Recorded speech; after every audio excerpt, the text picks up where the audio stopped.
ठाकुर हमरे रमण बिहार, हम हैं रमण बिहारी के।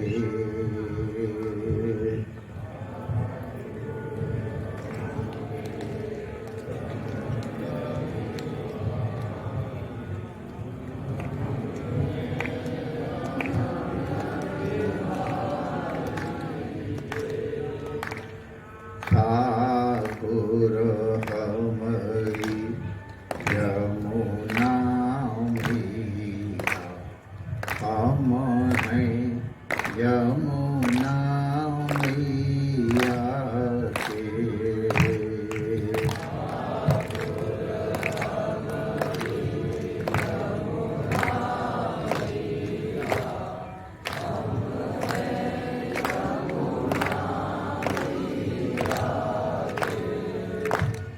ठाकुर हमरे सद्गुरु प्यारे, हम हैं सद्गुरु प्यारे के।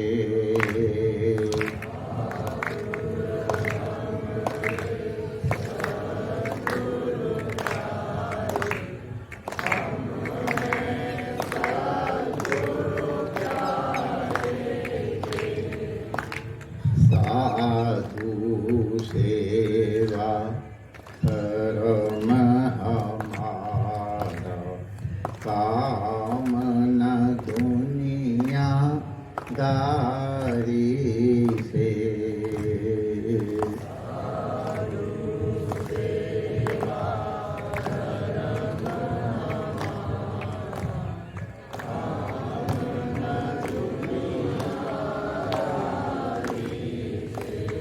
कोई भला कहो चाहे बुरा कहो, हम हो चुके रमण बिहारी के।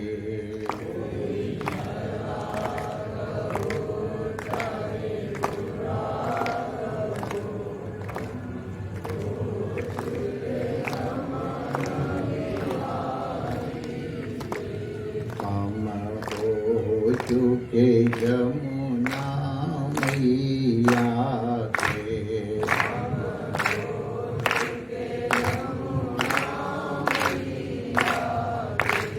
हम हो चुके सद्गुरु प्यारे के।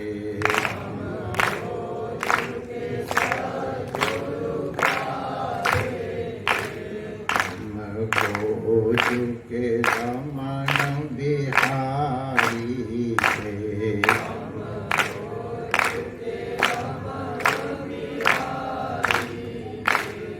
श्री रमण बिहारी लाल की जय, श्री यमुना महारानी की जय, पूज्य सद्गुरुदेव भगवान की जय, सर्व संत हरिभक्तन की जय, आज के आनंद की जय। जय जय श्री राधे।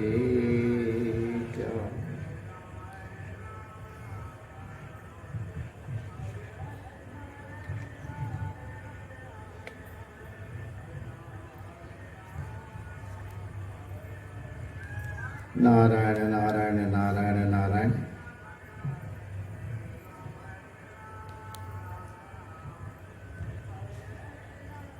उपनिषद में जीवात्मा और परमात्मा को सखा कहा, और ये दोनों सखा एक ही डाल पर बैठे हैं, और दोनों सुपर्ण हैं, एक ही जाति के हैं।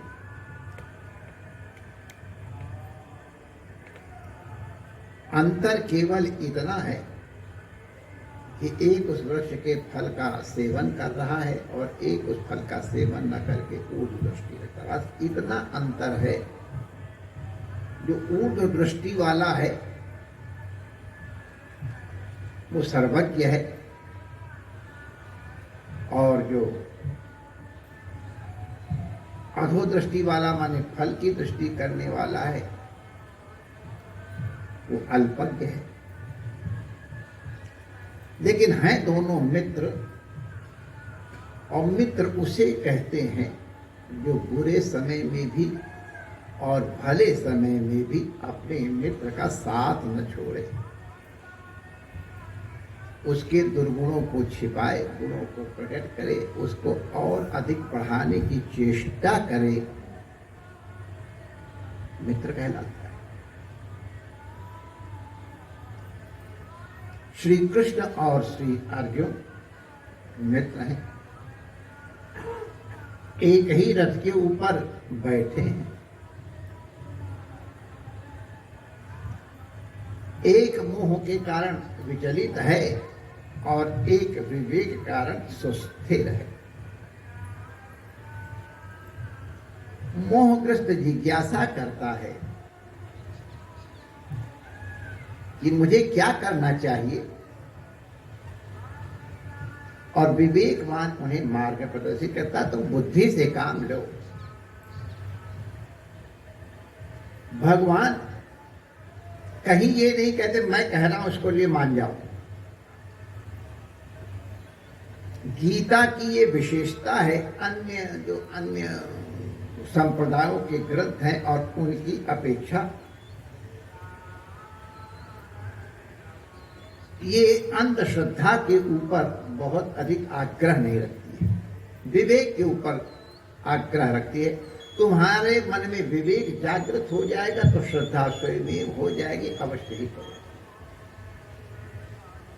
तो इसलिए बुद्धि के ऊपर बहुत जोर दिया गया है, भगवान ने बहुत जोर दिया है, चाहे वो कर्म बुद्धि हो चाहे ज्ञान बुद्धि हो, बुद्धि का अपना वैशिष्ट्य है। मनुष्य का संसार का समग्र आचरण इसके ऊपर आधारित। देखो, जब भी कोई मनुष्य कोई काम करता है स्वतंत्र रूप से, तो बिना इच्छा के नहीं करता है। इच्छा वो शक्ति है जो मनुष्य के शरीर के समस्त अवयवों को संचालित करती है। तो इच्छा ज्ञान पूर्विका होती है, इसीलिए हमारे शास्त्रों ने कहा है जानाति इच्छति और तब यतते। जब तक ज्ञान नहीं होगा तब तक इच्छा नहीं होगी, और जब तक इच्छा नहीं होगी तब तक प्रयत्न नहीं होगा। प्रयोजनम अनुद्देश्य मंदोपी न प्रवर्तते। कोई पागल भी, हमारे एक संत पहले थोड़े थे इस तरह के, तो उनसे मैंने पूछा था ये तुम जो करते थे क्यों करते थे, तो उन्होंने बताया इसका ये प्रयोजन था। तो पागल भी कुछ जो करते हैं ऐसा न समझना, वो भी कुछ न कुछ दिमाग में रख करके तब वो करते हैं। तो इसका मतलब जब तक हमको ये ज्ञान नहीं है कि रसगुल्ला क्या है,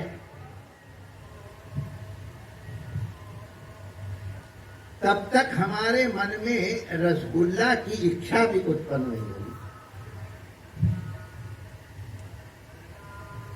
अब मालूम पड़ गया कि रसगुल्ला ये वस्तु है और इसका ये स्वभाव है, और सब आप जानते हो तो क्या बता, तब मन में वो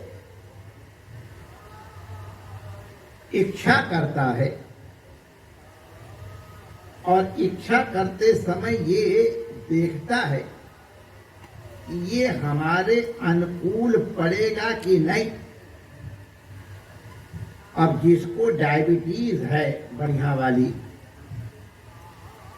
अब वो इच्छा करेगी कि भैया किसी तरह हमारे सामने से इसको उठा लो, तो देख करके हमारा मन भी थोड़ा गड़बड़ा रहा है। या वो जहां मिठाई बट रही होगी वहां थोड़ा हट जाएगा। और जिसको कोई इस प्रकार प्रातिकूल्य बुद्धि नहीं है वो थोड़ा दूसरे पे चलो आगे चल के, तो जब विवाह में वो खूंचे लगते हैं, अब आप उसको जो कहो तो कैसे धक्का मुक्की, अब अच्छा हो गया और उन्होंने बड़ी करुणा की, नहीं तो ऐसे धक्के लगते लगता घर में कंगले हैं क्या, घर में कुछ खाने को मिला करोड़पति। तो इच्छा दो तरह की होती है, एक इहा एक जिहासा, एक प्राप्त करने की इच्छा और एक छोड़ने की इच्छा। तो जब प्राप्त करने की इच्छा होगी तो आगे बढ़ेगा, तब यतते आगे बढ़ने का, और अगर प्रतिकूल बुद्धि होगी तो फिर पीछे हटने का होगा। तो इहा और जिहासा के अनुसार तब पूर्ते, तब उसका आचरण माने वो आगे बढ़ के कर्म करता है। तो इसलिए हमको क्या करना है इसकी जानकारी होनी चाहिए, इसको करने की विधि क्या है ये हमको जानकारी होनी चाहिए, हमको हमारा इससे प्रयोजन क्या है इसकी भी जानकारी होनी चाहिए। इस कर्म के साथ हमारा किस प्रकार का संबंध है इसको भी जानना। तो पहले तो ये जानो कि जो कर्म है वो कैसे है और कैसे किया जाता है। तो जैसे अगर हमको मक्खन चाहिए तो हम दही पिलोएंगे, और अगर क्रीम चाहिए तो दूध पिलोएंगे। तो हमको अकल होनी चाहिए कि क्रीम कैसे निकाली जाती, मक्खन कैसे निकाला जाता। फिर इसके बाद हम अधिकारी हैं कि नहीं इस कर्म के, इसकी विधि जान करके कि हमारी औकात है कि नहीं। एक बार रामकृष्ण मिशन में हम जब भर्ती थे तो हमको लगा सेवा करनी चाहिए, हमारा साधु सेवा धर्म हमारा, तो हमने कहा सेवा करेंगे। पीछे तो बड़ी इंपॉर्टेंट सेवा करते रहे, लेकिन पहले दिन हम गए जहाँ पर्ची बनाई जाती थी। हमने कहा मैं इतना बढ़िया ग्रेजुएट पढ़ा लिखा महात्मा, इसलिए क्या धरा, मैं पर्ची बना दूंगा। बैठ गया जाके कुर्सी पे। अब जब पर्चा बनाने का आया तो उसपे लिखा था कि उसके रोगी के अनुसार किस डॉक्टर के पास जाना, उसके रोग के अनुसार किस डॉक्टर के पास जाना। अब इसका हमको याद ही नहीं था। तब बड़े आदर पूर्वक वहां से उतर करके चले आए कि कोई हमें अर्धचंद्र कोई प्रदान करे, शिष्टाचार से भी तो नहीं करे। तो हम उसके अधिकारी हैं कि नहीं? हम उस गद्दी पर बैठने के अधिकारी नहीं थे। रामकृष्ण परमहंस देव जी कहते हैं कि जिसके पास चपरास है उसका हुक्म चलेगा। एक जगह कोई सरोवर था, वहां लोग नहा रहे थे, सब लोग मना भाई सरोवर मत नहाओ, लिखा हुआ स्नान करना मना है, कोई नहीं मान रहा। और तब तक एक चपरास धारणा चपरासी आ गया, उसके एक बार कहने सब लोग निकल गए। क्यों निकल गए? उसके पास चपरास थी। चपरास माने उसके पास अधिकार था मना करने का। तो इसका कौन अधिकारी है?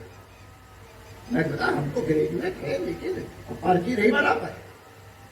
तो अधिकारी कौन है? हम ये कर्म हो रहा है इसके अधिकारी हैं कि नहीं है, और इसका हमारा प्रयोजन क्या है, किस प्रयोजन से कर रहे हैं, और हम इस कर्म को करेंगे तो किस प्रकार से, किस व्यवस्था से करेंगे। तो किसी कर्म के पहले एक प्री प्लान कर लेना चाहिए कि ये कर्म कैसे होगा, इसके सहायक कौन होंगे, इसमें क्या क्या सामान चाहिए, इसके आर्टिस्ट कौन है, इसके कलाकार कौन है, मैं इसमें किस प्रकार से सहयोगी होऊंगा, इस कर्म के करने में क्या क्या बाधाएं आ सकती हैं और इन बाधाओं को दूर करने के लिए हम क्या क्या कर सकते हैं, ये सब बिना विचारे अगर कोई करे सो पाछे पछताए, काम बिगाड़े आप लोग और जगह में होत हंसाए, ये सब चीजें विचार करके। और सबसे बड़ी बात एक हमारे महापुरुष ने कही थी कि जिस कर्म को करने से तुमको प्रसन्नता हो, माने तुम्हारे अंदर बैठा हुआ परमात्मा जो इच्छा कर रहा है, अगर वही तुम्हारी इच्छा है, परमात्मा की और तुम्हारी इच्छा एक हो गई है, तो तुम्हारे सारे कर्म पूजा हो जाएंगे। मनुस्मृति में आया है, न गंगा जाने की जरूरत, न कोई तीर्थ जाने की जरूरत है, तुम्हारे कर्म ही तुमको ये सब कर दे। अंतर्यामी प्रेरित कर देता, ये काम तुमको नहीं करना चाहिए, हम उसकी नहीं सुनते हैं। अंतर्यामी कहते तुम इस कर्म को करो और उसको नहीं करते हैं, तो ये अंतर्यामी जो परमात्मा है उसके साथ विरोध है। हमको अपने अंतर्यामी के साथ एकत्व की स्थापना करनी चाहिए। देखो इस कर्म के करने हमको आनंद आता है कि श्रम होता है। हमारे किसी व्यक्ति ने कहा था, find out job you like, तुम एक ऐसा काम ढूंढ लो जो तुमको पसंद हो, you will not have to work for life, तो तुमको पूरी जिंदगी भर कोई काम करनी नहीं पड़ेगा, क्योंकि तुमको एंजॉय करोगे, तुमको आनंद आएगा, श्रम ही नहीं होगा। श्रम उसमें होता है जो अनिच्छा पूर्वक किया। तो इसलिए विवेक पूर्वक करो, इसकी विधि क्या है इसको जानो, इसमें बाधाएं क्या हैं इसको जानो, और जब विवेक पूर्वक निश्चित हो जाए, तुम्हारा अंतर्यामी तुम्हारी एक दृष्टि हो जाए, तो तुमको कार्य की सफलता अवश्य प्राप्त होगी। ये मैं साधकों के लिए विशेष करके कह रहा हूं, और बाकी ये सामान्य सबके लिए भी है, व्यापारी के लिए भी है, नौकरी के लिए भी है, फैक्ट्री वालों के लिए भी है, घर चलाने वालों के लिए है, घर से बाहर रहने वालों के लिए है, माताओं के लिए है, भाइयों के लिए है, बड़ों के लिए, सबके लिए सामान्य नियम है। साधकों के लिए विशेष रूप से है। आजकल प्रायः देखा देखी साधे जो हो रहा है, और 4 दिन ये मार्ग अपनाते हैं, 6 दिन वो अपनाते हैं, और कर करके अंत में नास्तिक हो जाते हैं, या अनिच्छा पूर्वक करते हैं, उसका कोई प्रयोजन, उसका कोई परिणाम दृष्ट नहीं होता है। इसलिए कृपा करके भगवान के बताए हुए इस मार्ग के अनुसार कर्तव्य पथ का निर्णय करें, किस साधना के द्वारा, किस मार्ग के द्वारा हमारा क्या लक्ष्य है, इसकी प्राप्ति करें। भगवान रघुनाथ सीता माता को बता रहे थे, तुम लक्ष्य निर्धारित करके चेष्टा करो। हमारा लक्ष्य निर्धारित हो, परमात्मा हमें लक्ष्य निर्धारण में सहयोग तो करते ही हैं, उनके सहयोग को, उनकी कृपा का हम अनुभव कर सकें, इसके लिए उनको हम प्रणाम करते हैं। इन्हीं शब्दों के साथ उपस्थित महापुरुषों को प्रणाम करता हूँ, आप सबके मंगल कामना करता हूँ, तथा जो हमारे साथ इस विज्ञान के माध्यम से जुड़े हैं, उनकी भी मंगल कामना करते हुए अपनी वाणी को विराम देता हूँ। जय श्री